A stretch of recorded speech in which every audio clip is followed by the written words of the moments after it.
Well, welcome to the Business Spotlight series. My name is Donna Kapmeyer, and I'm the CEO and firm owner of Action Coach of Coastal Bend and Capital Game Plan Consulting in beautiful South Texas. And I will be your host for today. I am very excited to have our special guest, Ed Sullivan, on our show. Ed is the owner of In Contrada Vineyard and Kitchen.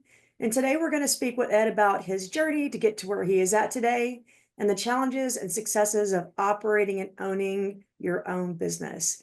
If this is your first time on our channel, please be sure to like and subscribe so you get notifications when we publish awesome new content. Well, Ed, welcome to the show. It's great to have you on.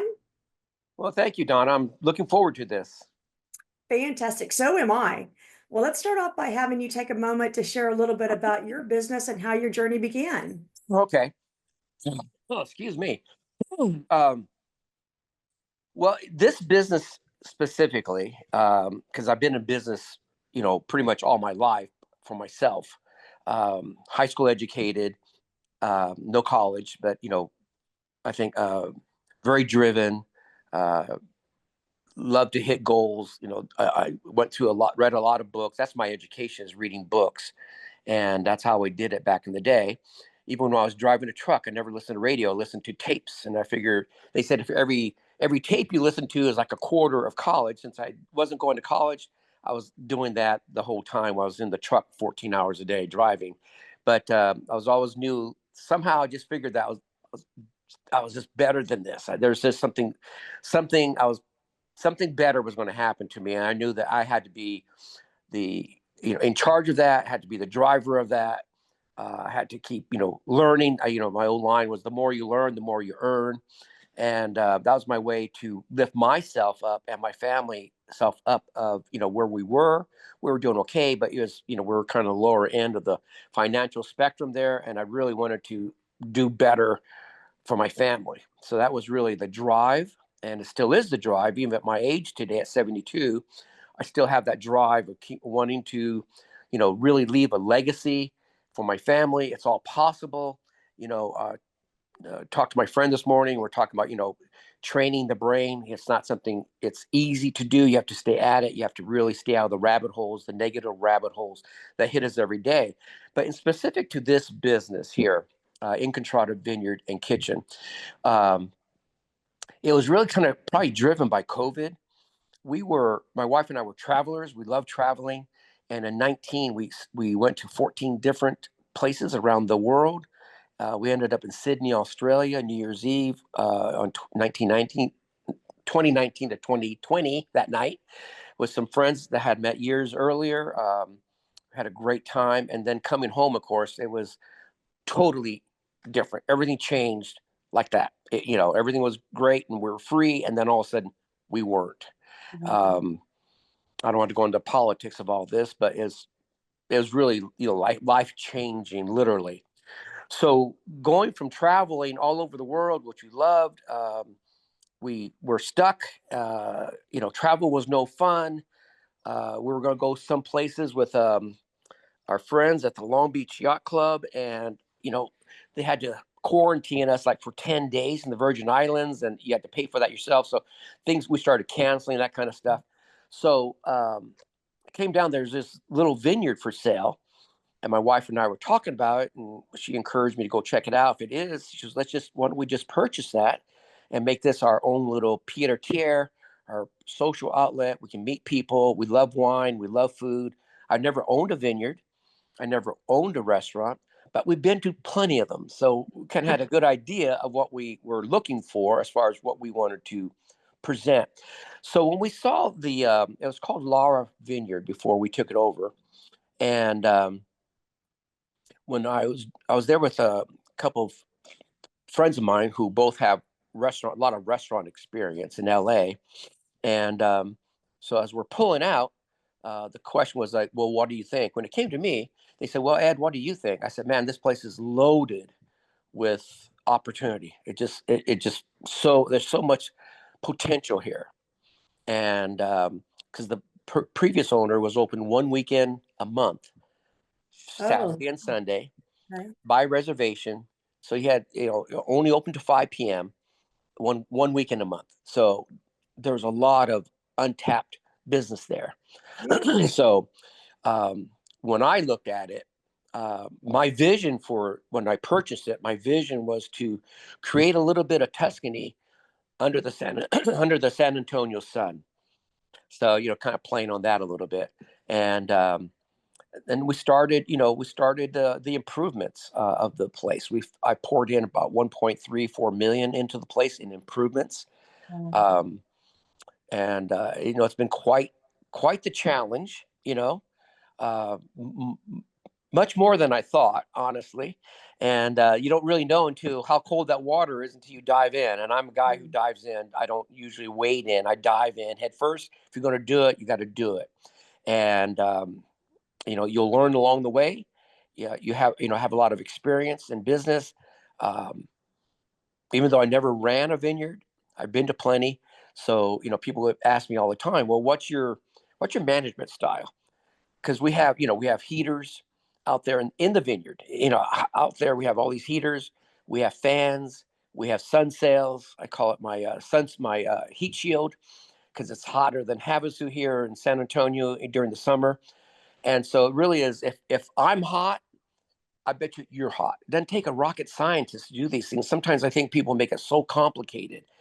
They let all the details and the minutia wear them down, and they don't do it. I'm not a minutia guy. I never worried about minutia. I hire people to take care of the minutia, and I figure we'll just deal with it like a shortstop in baseball. You feel the balls as they come to you. You don't have to worry. You don't have to have everything figured out or everything straightened out, everything lined out. Sometimes you just got to go for it, and that's been me pretty much my whole life. I've been that way. So just going on, if my management style is, if I'm hot, I bet you're hot. If I'm cold, I bet you're cold. Restaurant, I hate waiting. I bet you do too. That kind of thing. And so it's really common sense management.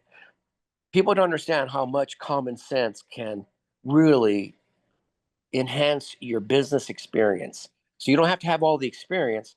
You just have to have some good common sense, and that you still have to have a business background of some sort of knowing profit loss, what works, what doesn't.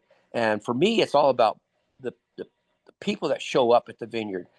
Between my vineyard, Donna, and their home, which is we're about 22 minutes from downtown airport, there's probably, I don't know, 100 different places a person could stop and eat, right? Yeah. Yeah. Well, they don't come here to In Contrada. By the way, In Contrada in Italian means your neighborhood. So Nice. this is their neighborhood vineyard and kitchen. And so we're very friendly, etc. Well, people come to In Contrada, which I tell my staff, they don't come here to just eat and drink great wine and eat great food and listen to great music. They come here for the experience of a vineyard. And I think going kind of, philosophical here, I think there's something primordial about a vineyard. There's something that you just feel good. Maybe you can't really pinpoint what it is and how come you feel so damn good. You just when you come through the gates, which I paid extra money for everything. Make sure that this looks like somewhere out of Italy, some ancient Rome place. Everything looks ancient. They come through the gates and you're immediately greeted with your eyes. You're just greeted with a beautiful vineyard. Just all of a sudden it just feels good. Even the driveway, the parking lot, it's all gravel. So even walking, you hear your feet walking on the gravel. It's so natural. And then your eyes, you're treated to the vineyard, and then your nose, the flavors of the kitchen start hitting you from the kitchen, the jasmine blooming, the flowers blooming, um, the vines, blooming as well, budding, the grass been cut, the smell of fresh cut grass. Maybe we had a recent rain. It's just really heavenly, and you feel so damn good. You just really can't pinpoint it. So I think that's something primordial. I got that out of Bottle Shock, by the way. I copied that. A lot of my stuff is not original. I just remember. I go, man, I'm gonna remember this one. So I like telling people that because they don't understand why they love it. So they come here for an experience. Now, when you talk about an experience, especially in this setting, um, you can have bad wine, you can have bad food, and if you have great service, you'll leave happy. Mhm. Now, the other side of it, you can have great wine, you can have great food, and if you have bad service, it ruins it. So really, we're in the people business, and so it's not just about us doing these things with the wine and the food and the venue. It's also about the relationship we have with our guest. And they're not customers, they're guests. And our club members, they're our VIPs. So we have our guests and we have our VIPs. If you want your guest to become a club member, treat them like a VIP, and they Yeah. join. They really do. Um, Probably 90% of all our club members join on the first visit. It has that much of an impact on them. They can't believe it's so close to their home. We have Fredericksburg in our area, which, I don't know where your viewers are coming from, but that's about an hour and a half away.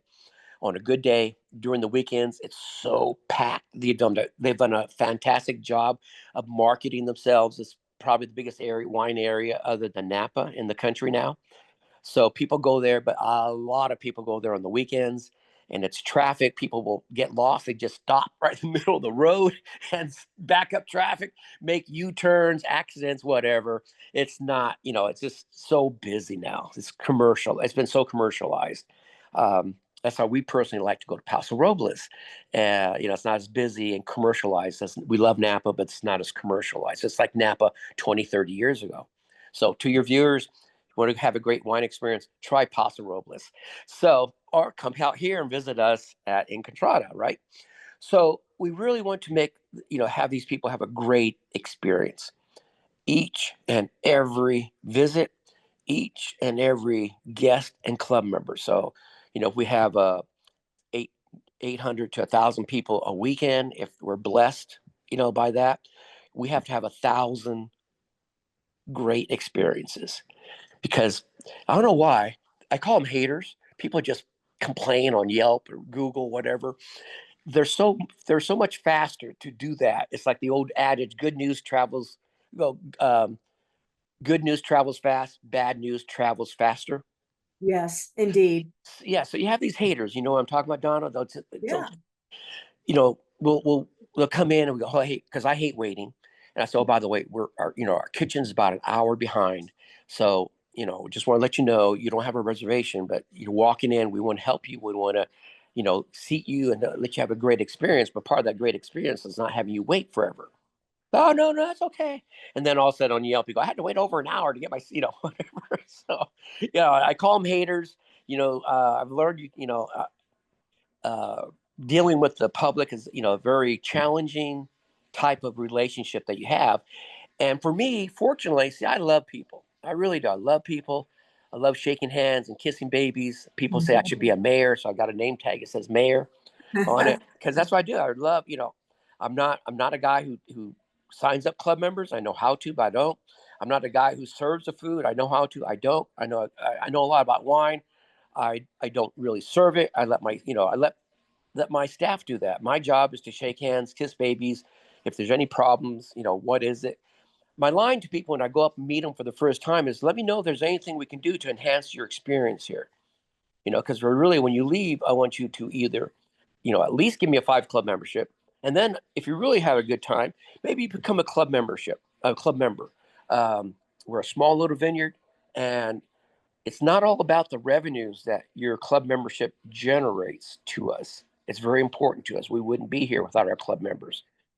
But also, what it does, Donna, it encourages my wife and I to spend money we shouldn't be spending in there, because we want to keep enhancing the experiences these people have here. We want to make sure that they have a place that's cool in the summer, warm in the winter.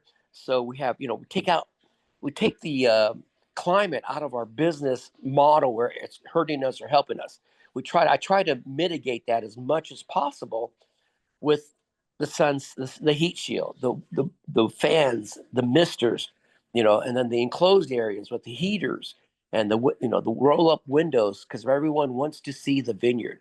So they just don't want to sit in a room. If it did, they would stop somewhere, at Chili's or BJ BJ restaurant on the way to me. They want that. They want to see the vineyard. They want to hear the music. They want to smell the food. They just, I want, what I try to do is, here's to all you business owners in there, you have to figure out what are going to be the, I don't know, the metrics or whatever of what do you want your guests and club members, to remember that will trigger that memory of their experience with you. To me, it's music, it's smells, it's sights. I try to bring in as many of the senses as I can that will impact us in a positive way. And when these people are out and about and not with us, because they don't come, we're not open every day, but they go out every other day for eating, whatever. I want them to say, "Oh man, this pizza is really good, but it's not as good as the one at In Contrada, right?" Or "This smells really good, but it's not as good as In Contrada." I want memories to be in the senses that we create. See, we create that. Whatever these people feel, it's because of us. If it's a good feeling, it's us. If it's bad, it's probably because of us. Sometimes, but try to I try to incorporate all those things once again to every guest who's a potential club member, who's a potential VIP person. So once again, if you treat people like VIPs, whatever your next level up in your personal business is, they could be that. And you don't treat them as a VIP when they join, you treat them like a VIP before they join. And people go, "Man, I can't believe this." You're the owner. It's the first vineyard I ever met the owner. Well, we're really small. And I still hope even when we're bigger to touch hands, shake hands and kiss babies and introduce myself to everybody, because they're the reason we're there. I think sometimes as a business owner, especially as you start experiencing a little success, you forget it's not about you. It's never about you. It's about your guest. I don't like calling them customers. It's about your guest and your VIP people. To me, that's how I like to treat people. Well, I love that because your perspective is in the shoes of the guest, right? You're always looking in the eyes of the guest, which is phenomenal.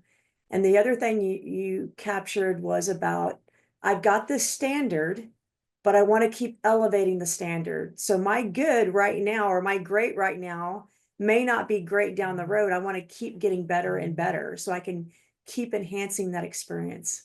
Well, like the book Good to Great, the enemy of great is good.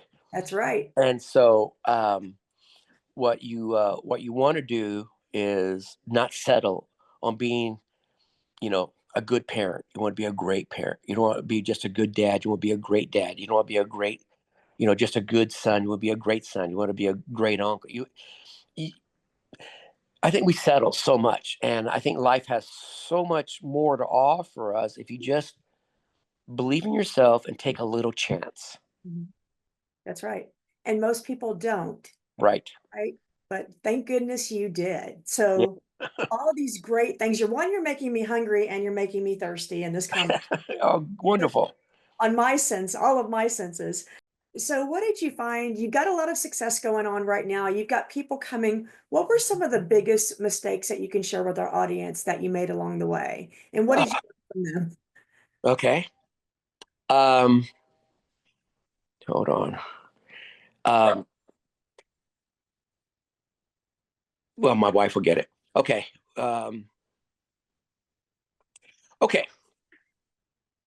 I think some of the big mistakes, which really go to financial mistakes, because usually, fortunately, I have a plan, for this, so I had enough capital to go into this. But I've spent like 1.3 million on this place, right, to upgrade it. It really was. I was so driven to make sure that everyone has a Tuscan experience under the San Antonio sun here, that I really, I spent a lot of money on, like just the brickwork, just to make it look like it's, use bricks and put it in the walls, and it just looks like it's something that's been there hundreds of years. I tease people that this red brick you see here, I found it in a at storage place. Someone just left it. And I go, these bricks are over 1,800 years old. Some guy took it from some abbey in Europe and brought it to United States after the war, left it there. They go, really? I go, no, I'm just kidding. But, so, yeah. So I spent a lot of money. I shouldn't have, or no, I should have, because it's all great, but I should have, maybe reprioritize the spending. I should have, like my kitchen's going to be approved, this week. I should have put the money immediately into a new kitchen. We have a submarine kitchen. It's literally 3.5 feet wide by 8 feet long. And then you got a little L that's 4 feet long, about 3 feet wide. It's just a little L. You got bigger galleys in kitchens. I mean, boats. And it wasn't made for the volume. Mike, the previous owner, had one weekend, had it very controlled. I opened the gates, and, it just wasn't made for the volume pushed through. So I was killing my staff, which I don't like doing, really concerned always about them. So I should have done this 3.5 years ago. I've been at the vineyard 3 years, 5 months, and 28 days. So today's the 28th, right? So I know that, and I should have done that. So I think when you look at your business, you got to prioritize how you want to spend your money. Yeah. Because I had like a certain number in my head.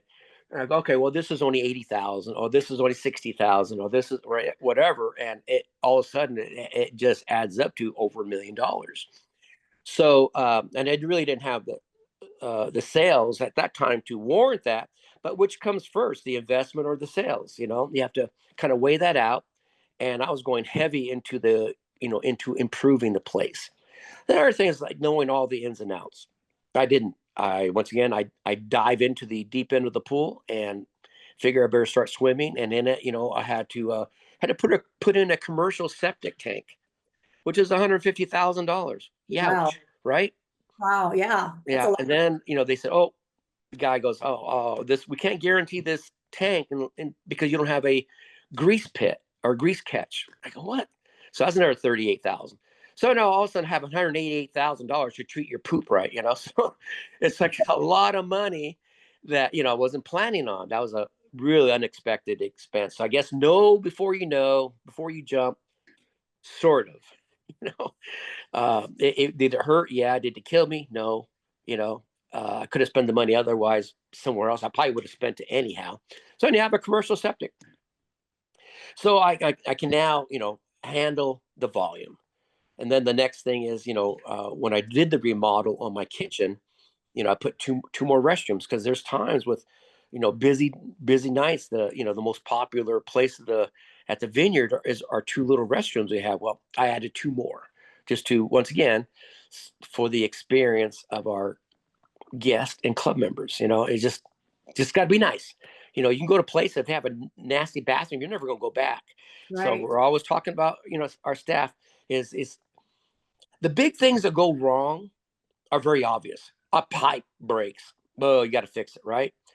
A dripping faucet, you'll lose actually more water on a dripping faucet than you do a broken pipe. You won't handle the dripping faucet. So, as a business owner, you got to pay attention to the tiniest details. I always walk the vineyard before we open. I usually walk into almost every room, make sure it looks great.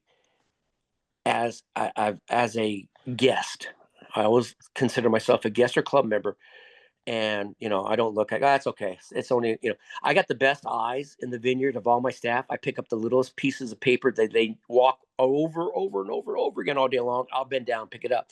Now if that was a $5 or $10 bill, they would have picked it up right away. Right? Exactly. So I tell my staff, please, this is your home while you're here. You're here 6-8 hours, whatever you're here. Please treat it right. Have respect. Take pride take pride in the ride. Take pride in what you do. Take pride in where you work. Take pride on the fact that we're the only vineyard in San Antonio. We're the only award-winning vineyard in San Antonio. Take pride in that, because this is what I go. I might I might sign your checks. It's our club members and guests that make that check good, Mhm. right? Just like when I had patients, I had one of the largest outpatient clinics in Southern California. I always tell my staff, treat your patients like your paycheck depends on it, dot dot dot, because it does. I go, I may sign the check, but they make it good. So it's always about the experience, Donna. Whether it's your doctor, your dentist, your restaurant, whatever, your Airbnb. It's always about that experience, and that's what keeps you coming back. If it's a good Yeah. experience, if it's a bad experience, man, the haters will get on Yelp, Google, whatever, and they'll share it like crazy. Um, Hopefully that happen. I mean, when that does happen, hopefully we have enough other people that are giving us 5 stars. Oh, the staff was great, the wine's good, the venue's fantastic, blah blah blah. So hopefully that outweighs it. So you just got to keep an eye on that as well. You got to handle and just don't shove it off. Like they're all haters. You got to handle. Look at what happened. Talk to your staff. What happened here? Why did they give us a 3-star, 1-star review? And so Yeah. you got to make sure you understand what's causing that. When I had my therapy clinic, when I did sold, I had like close to 30,000 uh, letters thanking us for helping them get better. That's really a great feeling. Yeah. That's amazing. And the biggest compliment I tell people is business owners is, you know, when you get a referral from a club member, that's letting you know that you're doing a really great job because they're referring their friends. Might be a family member that they're referring them to you, and that's don't take that for granted. Be so grateful for that. Make sure you thank them. There's no adage I learned. Once again, I read a lot of books. One of the things I remember is reward what you want repeated. So when our club members bring in a referral, they get a free bottle of wine for that. We thank them. I thank them profusely. I'm humbled. I really am humbled by their support and loyalty. There's times we've been, whatever, where we've had glitches, we had pipes break, we had whatever, and they understand because they know me. Yeah. They know me. They want to support me. They want to see Ed Sullivan and In Contrada succeed. That's really great. It's a humbling experience for a guy who's been, an entrepreneur all his life. And, you know, my wife calls me a bully, so it's very humbling to me to get this kind of support. It's a lot of love. It's a lot of love. And it's very humbling to get a lot of love from not family members, but your club members and guests. Yeah. It's pure validation. Yes, exactly. It encouraging me to keep spending money I shouldn't spend. So let's fast forward a little bit. So what do you find today to kind of be your biggest challenges? Okay, well, we're not on a major thoroughfare. Okay. All right, so we're kind of like a destination place. We're out in the sticks, and so we have to make sure that people will come to. So that's why we're always working on that great experience. So Mhm. my biggest challenge, and still is 3 years, 5 months, 28 days later, is people still don't know we're there, and they come in and they go, "Oh my gosh, just really, this is them, not me. This is them saying this." I mean, really, it's like embarrassing. They go on and on. This place is fantastic. Oh my gosh, the wine's so great. Oh, the meatballs are so wonderful. I'm going to take them home or whatever. And so uh, I lost my train of thought. About location and being off the Oh beat. yes, my biggest Yeah. challenge. They go, we Yeah. never knew you were here. I know some people go, I've been driving past this place, going to work or school or whatever for 10 years. I never knew it was here. So, as much money as we spend on, you know, Facebook and Google and wherever else we spend money on, it's as much as we think it's not enough. We had my daughter and her team put a little video together making a spoof about how guys are all proud of the fish they caught and blah blah blah. So they did it with wine bottles and stuff like that. It was really funny. Really funny spoof, right? Over 1 million views on Instagram. Wow. But right, I go first is like my daughter goes, "Oh, Dad, we got 860,000." I go, "Oh my gosh, that's fantastic!" Right? Then pretty Wow. soon, a couple weeks later, Dad, we're we're at 1.1 million already or something like that. I go, wow, that's like fantastic. 27,000 shares, or 28 or whatever it is. Cause we have like, right now we have about 28,000 people following us on Instagram. That's Wow. huge. That's huge. Yeah. So that's them marketing for you. That's them helping you market. That's them helping you get the word out. You can never stop. It's something that you can never stop doing. I learned a long time ago. Once you become successful, it's not the time to put your feet on top of your desk and put your arm behind your head and kick back and start drinking wine. No, it's a time to double down. You got to double down on what you do. You got to train the brain, Donna. You got to train the brain. It really is a nonstop. Can you relax? Yeah, you can relax, but make sure your staff are doing their job. Make sure you're constantly doing whatever your metrics are. To me, it's usually promotion. You know, uh, Usually, a lot of businesses fail because they don't have enough, guests coming through or patients coming through. So you always have to be working on that. You always have to, like when I had the therapy company, I used to take these success stories and go back and give it to the doctors because I wanted them to know that they were making the right. I mean, they always do think this, they're making the right decision, but this validate the fact that they were making the right. Look, your patients are so thankful that you sent them to me. So here you go. And they go, okay. So finally, after a while, after several years of this, I was in business 12 years before I sold it. They say, hey, you don't need to bring me these anymore. I know you're great. I go, yeah, but I want to make sure. So, I kept bringing it. And they had a lobby. I made up you little notebooks and say, can I put this in your lobby? They go, what? Yes. So it's about you and about how they thank you for sending them to me. He's okay. And so while they're waiting for the doctor, they'd be thumbing through the testimonials. It's just another way to get patients in your door. So for me, it's like getting, people who want a great experience, especially a vineyard experience, local to them. I'm so close to these people. I'm 12 minutes away from hundreds and thousands of people, and they got to know I'm there. There's not a lot of traffic going by, so I have to drive the traffic to me. So that's been one of my biggest challenges from the beginning, and it still is today. We just have to drive people through the doors. We have to let them know we're here, and know that they're going to have a great experience once they come through. When we get a guest coming through the doors, I tell our staff, it's not just a guest. This is a future club member and a VIP person that will support us for years and years. So treat them that way. A club membership is about worth $1,000 a year to us. So it's not just this $85 purchase they're going to make. It's $1,000 commitment they're making.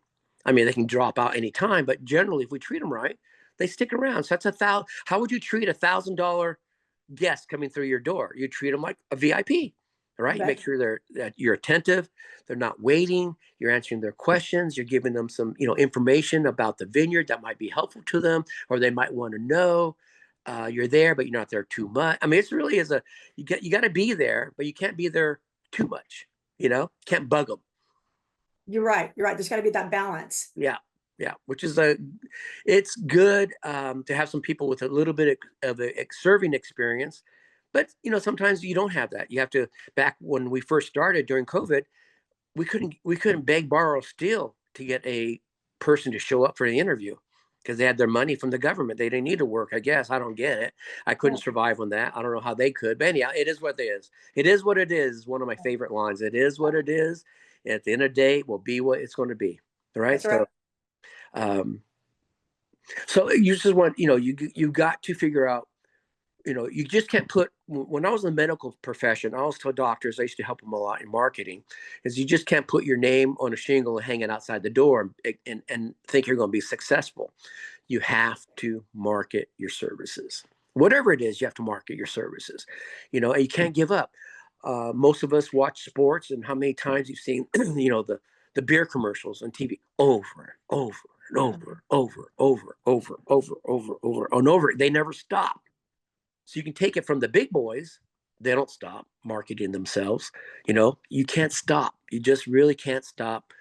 And if you don't have enough, You should have enough great experiences that you're proud of, that you keep talking about. Oh my gosh, we had this person come in the other day, you know, they just raved, they blah, blah, blah, you know.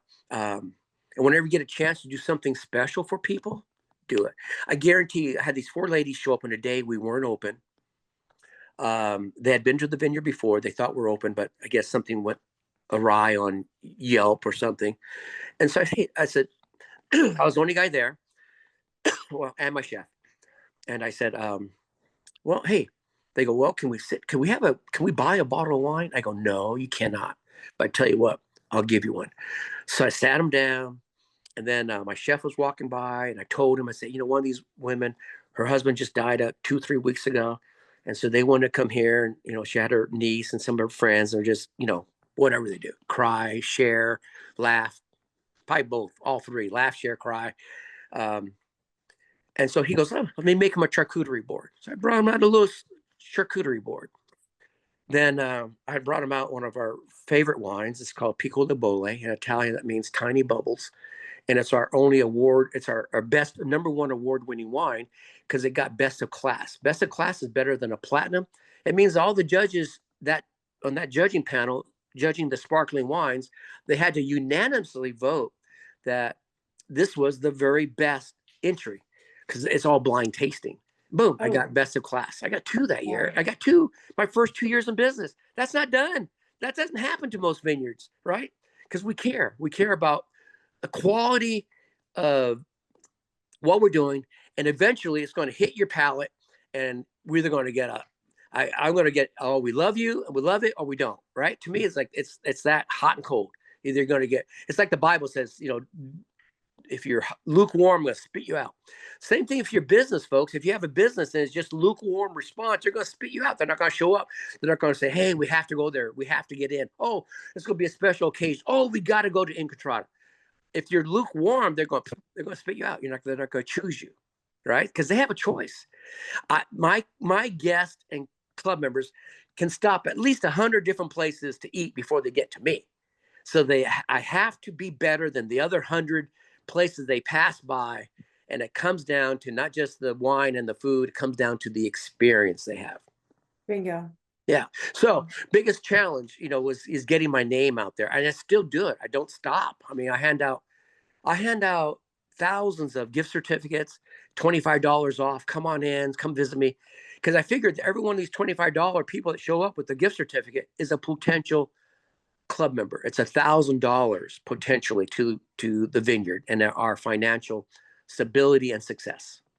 Love it. Love it. So let's fast forward 5 years. Where do you see this business 5 years from now? Well, there's a book called The Power of Dreaming Big, right? And I read it. I shouldn't have, because I sit there dreaming, going, oh man, wait till I get 500 club members, Then I go, wait a minute, you're just dreaming. I go, man, I can hardly wait till I get 2,000 club members, right?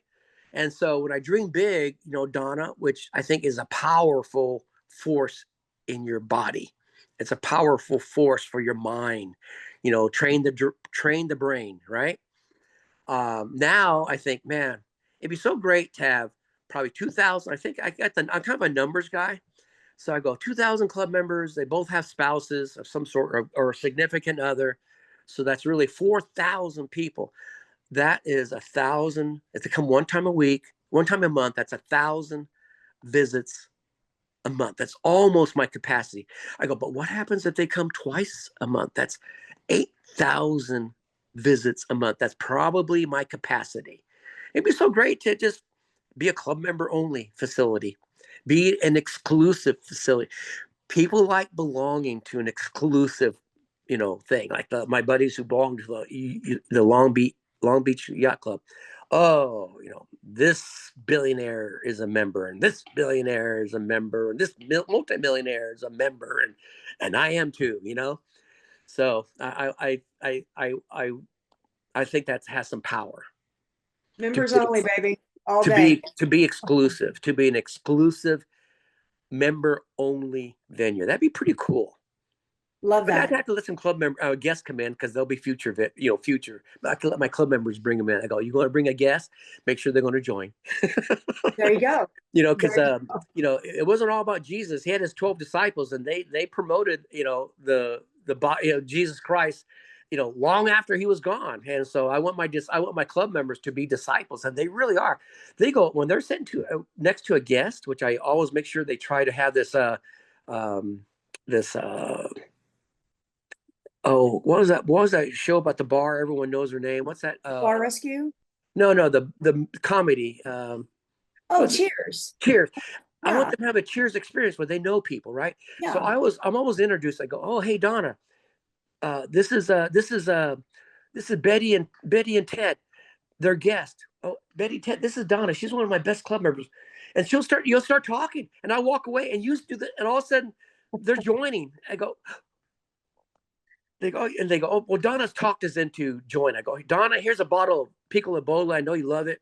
And well, you join today. I'm going to give you a bottle too, extra bottle. So my club, excuse me, my club members do an awesome job of selling the vineyard. They do it. They do a great job at it because they'll press. I don't press. I'm very subtle, you know? That's, I mean, you can't get better than that. That's just Right. fantastic, right? So when you think about success, who comes to mind? Clearly, you've been reading books, which is amazing, and that's how you earn to learn, you learn to earn, and you keep going and keep going, and it doesn't stop. Who do you believe were the most influential in your life as far as success goes? Okay. Well, not having a college education, which I always thought that might have hurt me. Then today, I don't know. And I don't know, because I was driven. I was driven by what I didn't have, right, or what I didn't grow up with. So not having it really drove me to have it. So I think I wanted to learn. I wanted to be really, really great at what I did. So I said to myself, I'm in my truck, going to have a 16, 18-hour day, working my fanny off. Um, that I had to learn how to sell my way out of my situation. To me, I think being a salesman is one of the greatest professions, especially if you don't have a college education, because there is no ceiling. The sky's the limit.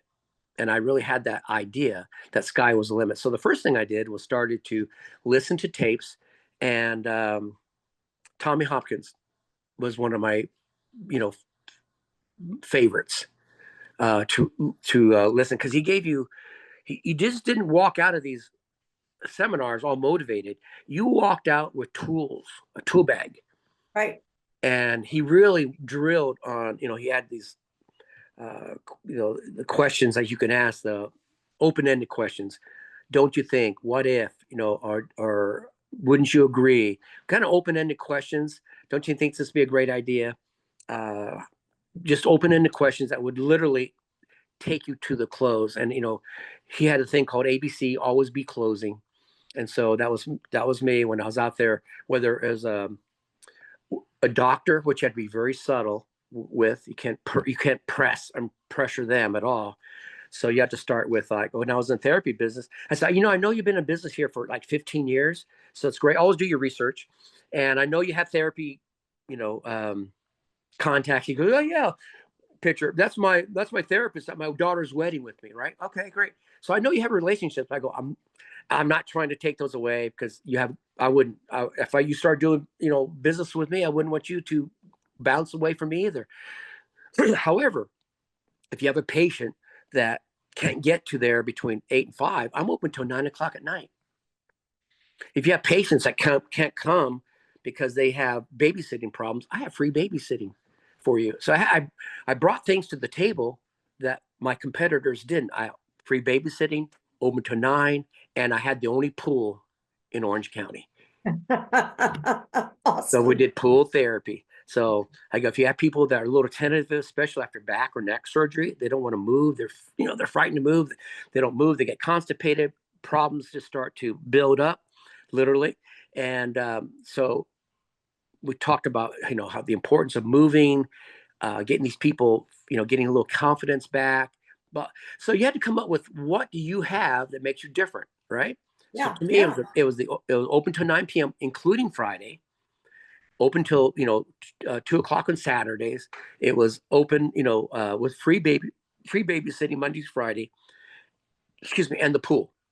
So that was one of the things. So Tommy Hopkins, Joe Girard, Errol Nightingale, what a wonderful voice. I just love listening to these guys. So versus listening to the radio, because right now I actually have some time. I'm watching videos. Go, wow, this was when I was growing up. These guys, I went to hardly any concerts. I couldn't afford it, and I go, this is really some great music because I didn't listen to it. I literally spent hours listening to tapes. Yeah. And I listened to them over and over again because, once was never enough. They say, Tommy Hopkins, I think, is the one that says, any new material you're going to learn, you got to read it, write it, hear it, and say it. If you do that one time, that's going to give you 40% retention of new material. Well, repetition is the mother of learning. And so I used to watch it more than once. And when I was training people, I drilled them on that. You got to read it, write it, hear it, and say it. Some people, well, I really don't want to do it word for word. I go, I don't want you to do it word for word either. But I guarantee you, any Oscar-winning performance that you ever saw on TV, that person was given a script and it was word for word. And eventually he made it his own, and making his own, he added his own little this or that. And that's what got him the Oscar. Your job because you don't know this new material, you got to memorize it. You got to have it, memorized. So in drilling them, I'd say, okay, how many people read, blah, blah, blah. How many people really know this thing word for word? They'd all raise their hand. Okay, great. I'll put a blank piece of paper in front, write it out. Oh my God, the failures. All right. So to me, it's repetition is the mother of learning, or repetition, the mother of learning. Yep. And you've got to, you got to learn your material. I listened to all these tapes, Brian Tracy, whoever was, up and coming. I listened to them. I bought the tapes. I bought the books. I spent the money, and back then it was a little cassette player. Today you can get anything you want on the internet. So if you don't know, okay, forgive me, but if you don't know, you're stupid. You really are, because what you don't know is probably what could be hurting you. And there's no excuse today, Donna. There's absolutely no excuse why you don't know your material. There's absolutely no excuse why you don't know your competition. It's just out there. It's out there so freely. We have to go to the library. We have to buy books. We have to buy cassette tapes, Oh, yeah. I always tell people when they talk, think about our vineyard, I tell people, I believe, because of my experience at vineyards and restaurants, I believe I check all the boxes. I think you do. I think I do. I really do. I'm not just saying that because it's mine. I really do. I check all the boxes. I make sure to. Yeah, make sure my staff knows that too. Got to check all the boxes, right? You betcha. Because it's not about you, especially as a business owner. It's about what you communicate to your staff that's going to carry out your message. They are my disciples, right? They're the ones that have to preach the gospel of In Contrada.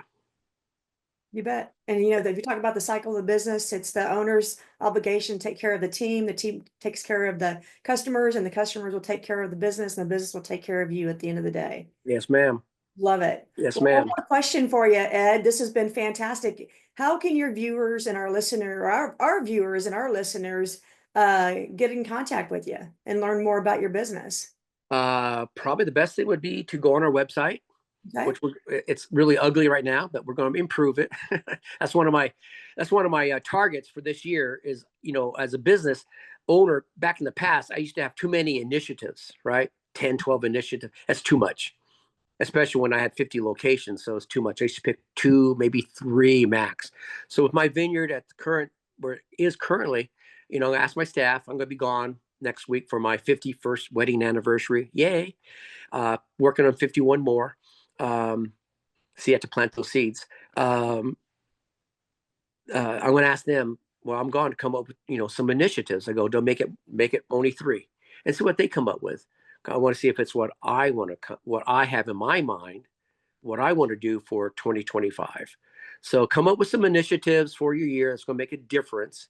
And don't come up with too many, because if you do, you're not doing the first ones any good. You're not following up. You're not checking how's it going, how we're doing.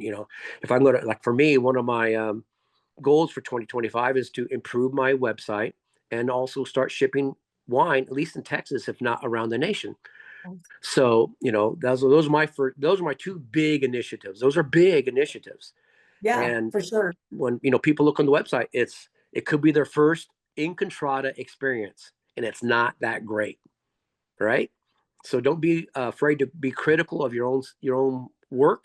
Don't think it's always great. I think there's always way to improve everything. Everything can be improved, no matter how great it is. It always has room for a little bit of improvement. And I think you keep that in your mind, and you keep your business fresh. It's fresh to your staff. It's fresh to your club members. It's fresh to your VIP people. And it'll be fresh to your guests that will be eventually VIPs. Awesome. Thank you. Well, So Ed, go on my website. That's probably the best way. okay. All right. Yep. So go to Ed's website, and you want to Yeah. name the website? InContradaVineyard.com. InContradaVineyard.com. Well, Yeah. Ed, this has been fantastic, and I feel your passion, and thank you for sharing your story. All right. Well, I hope you welcome me back again. I enjoyed this a lot. I enjoy talking about my experiences because I'm always willing to help people. That's the thing you have to have. You always have to have um, a spirit of giving. And Yeah. to me, I think, the Bible talks about talents, and it's not just little coins that you're given. God gave us talents. The things I have, God gave me. My talents, God gave me. And so I want to be a good servant to God. And so to me, I got to use my talents. And I always try to use my talents to help other people. I love helping people. Well, thank you for doing that, and keep doing what you're doing. All right. Keep doing what you're doing. I enjoyed this a lot. Yeah, likewise, Ed. This is the Business Spotlight series with Donna Kapmeyer from Action Coach at Coastal Bend and Ed Sullivan from In Contrada Vineyards and Kitchen. Please be sure to like and subscribe so you can continue to see our great content. Thank you for being with us today, and bye for now. Thank you, Donna.